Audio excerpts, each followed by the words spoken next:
哇，好耐冇見啊！吓？點解咁耐唔拍片？因為我好失望啊！點解周柏豪會 sell M 巾㗎？我真係驚佢會轉波路，唔再走有型路線啊！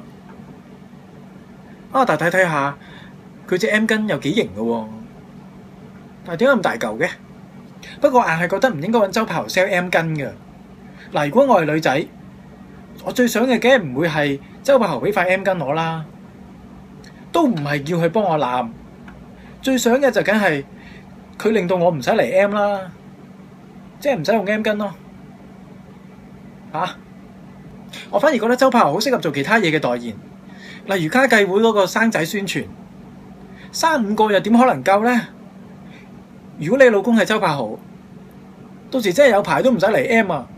仲有我一直都唔明點解揾阿 Jam 做子宮頸癌疫苗代言嘅，佢冇可能會用到你粒子宮噶嘛，係咪？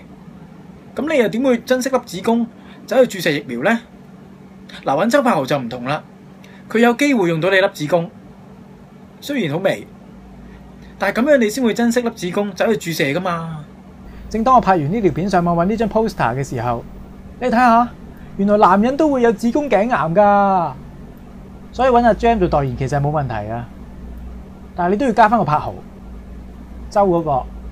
相對地，阿 Jam 應該可以做睾丸癌疫苗代言人，我唔知有冇，但係咁先 make sense 噶嘛，係咪？好啦，我去 check 下有冇先，因為我都有啲擔心。